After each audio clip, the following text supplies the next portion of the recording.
एक समय की बात है कि एक आदमी ने अपना भूसा काट कर घर ले जाने के लिए रखा कि इतने में बड़ी तेज हवा आई और उसका सारा भूसा उड़ा कर ले गई।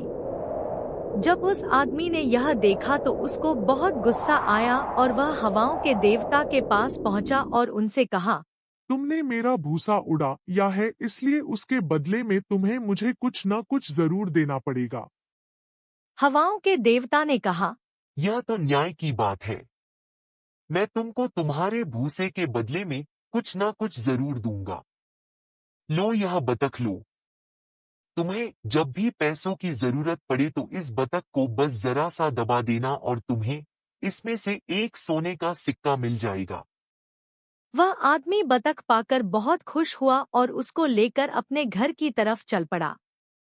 रास्ते में उसे रात हो गई तो उसको एक सराय में रुकना पड़ा। वहां लोगों ने उससे बतख के बारे में पूछा तो उसने उनको सब सच सच बता दिया। सुबह जब वह सोकर उठा तो उसने देखा कि उसकी बतख तो चोरी हो गई थी। जब उसने सराय के चौकीदार से अपनी बतख के बारे में पूछा तो उसने बताया कि वह तो रात को ही कहीं उड़ गई थी। वह आदमी बहुत दुखी हुआ और वापस अपने घर की तरफ चल दिया। जब वह अपने घर वापस जा रहा था तो वह फिर से अपने भूसे के बारे में ही सोचता जा रहा था कि वह तो फिर बिना भूसे के और बिना बतख के ही रह गया। उसने दोबारा हवाओं के देवता के पास जाने की सोची। वह दोबारा हवाओं के देवता के पास गया और उनको अपनी बतख की कहानी सुनाई। हवाओं के देवता ने अब की बार उसको एक चक्की दी और कहा, जब भी तुमको पैसों की जरूरत हो तो इस चक्की की मूंद एक बार घुमा देना और यह चक्की तुमको सोना दे देगी। वह आदमी चक्की लेकर लौटा तो रात बिताने के लिए फिर से उसी सराय में रुका। फिर उसके साथ वही हुआ। सुबह को जब वह सोकर उठा तो उसकी चक्की चोरी हो चुकी थी। वह बहुत दुखी हुआ पर क्या करता।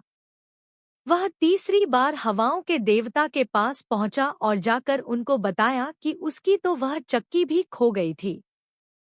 इस बार हवाओं के देवता ने उससे पूछा कि तुम रात कहाँ गुजारते हो? उस आदमी ने सारी कहानी सुना दी तो हवाओं के देवता बोले, उन्होंने तुम्हारी बतख और चक्की दोनों ही चुरा लिए हैं, इसलिए अब की बार तुम यह डंडा ले जाओ। उन लोगों के पूछने पर कहना कि मैं इससे कहता हूँ, मुझे बांध दो, मुझे बांध दो। आदमी ने वह डंडा उठाया और चल दिया।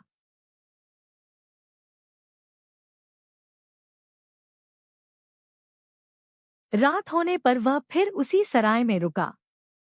लोगों के पूछने पर उसने उनको वही कहा जो हवाओं के देवता ने उससे कहने के लिए कहा था।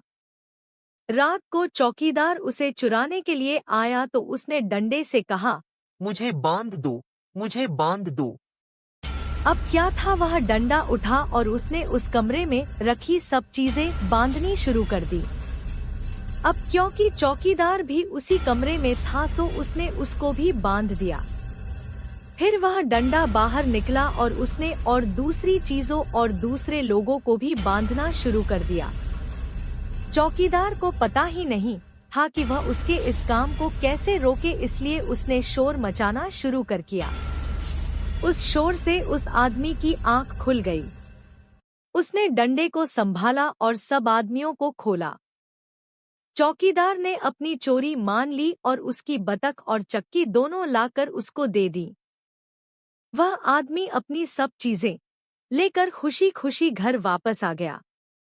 अब वह बतख और चक्की को अपने पास रखता था और उससे सोना निकालता था और वह डंडा उसने अपने घर के एक कोने में खड़ा कर दिया था क्योंकि अब उसको उसकी जरूरत ही नहीं पड़ती थी।